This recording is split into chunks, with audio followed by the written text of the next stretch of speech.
আসসালামু আলাইকুম, welcome to Julius kitchen. আশা করি সবাই ভালো আছেন। আলহামদুলিল্লাহ, আমরাও সবাই ভালো আছি। আজকে আমি দেখাবো মুরগির কলিজা ফ্রাই রেসিপি। আশা করি আমার রেসিপিটা ভালো লাগবে। যদি ভালো লেগে থাকে ভিডিওতে একটা লাইক দিবেন এবং পরবর্তী রেসিপিগুলো দেখার জন্য চ্যানেলটাকে সাবস্ক্রাইব করবেন। আর যারা ফেসবুকে দেখছেন তারা পেজটাকে ফলো করবেন। যারা সাবস্ক্রাইব এবং ফলো করেছেন তাদের সবাইকে অসংখ্য অসংখ্য ধন্যবাদ। চলে যাচ্ছে প্রস্তুত প্রণালীতে। এখানে আমি মুরগির কলিজা নিয়েছি। আমি কলিজাগুলোকে ভালো করে ধুয়ে পরিষ্কার করে পানি ঝরিয়ে নিয়েছি। দিয়ে দিচ্ছি একটা ডিম, দিয়ে দিচ্ছি 1 চা চামচ পরিমাণে মরিচ গুঁড়া,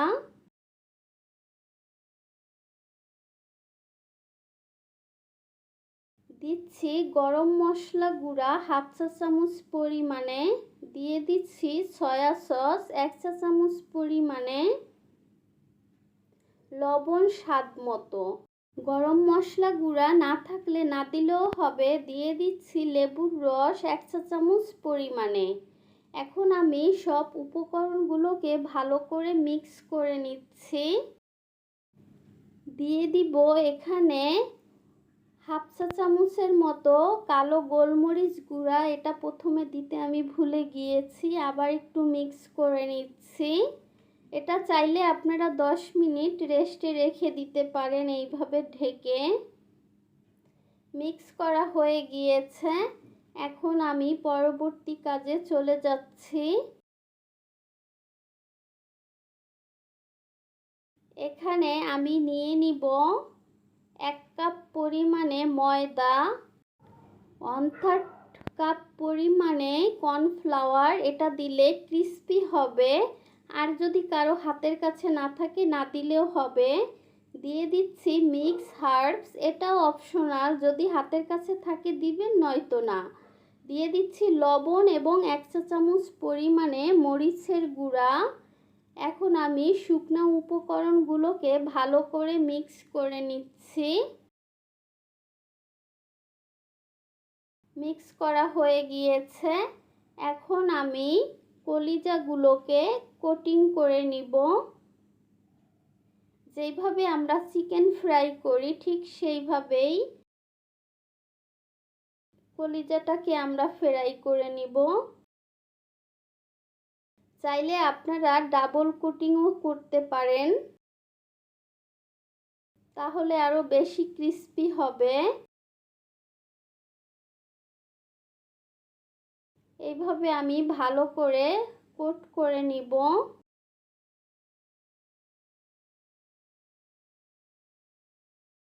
সবগুলো কলিজাকেই আমি এইভাবে কোট করে নিব। আশা করি রেসিপিটা ভালো লাগবে।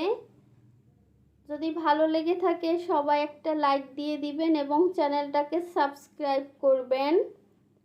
লাইক, কমেন্ট, শেয়ার করবেন ফ্যামিলি ফ্রেন্ডসদের সাথে।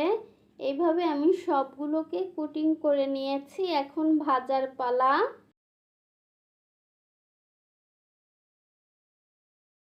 আমি এগুলোকে ডুবো তেলে ভেজে নিব। আমি হাই হিটে তেলটাকে গরম করে নিয়েছি।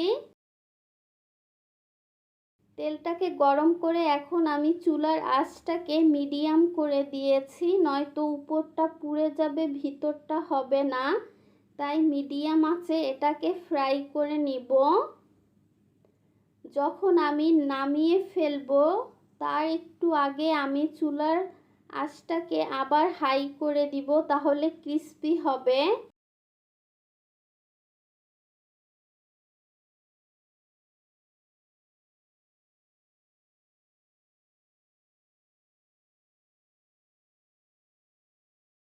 চাইলে আপনারা সস দিয়ে এটাকে স্ন্যাক হিসেবেও খেতে পারেন, আবার পোলাও, খিচুড়ি, নানের সাথেও খেতে পারেন। এটা চিকেন ফ্রাইয়ের মতোই ক্রিস্পি হবে।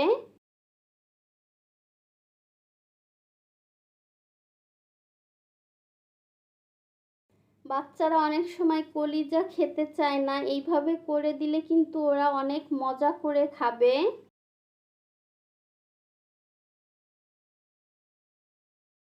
পরোটা, নান এসবের সাথে এটা খেতে ভালোই লাগে, সস দিয়ে খেতে ভালো লাগে।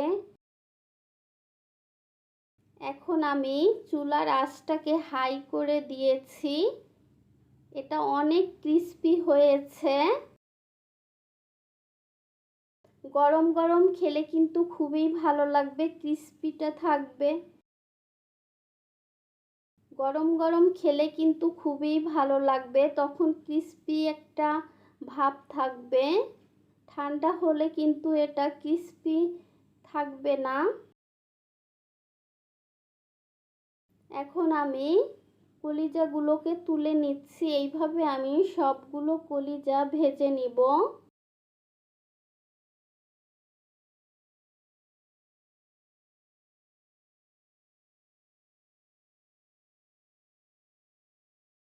অনেকটাই ক্রিস্পি হয়েছে, একদম চিকেন ফ্রাই যেরকম আমরা ক্রিস্পি খাই ঠিক ওই রকম ক্রিস্পি হয়েছে।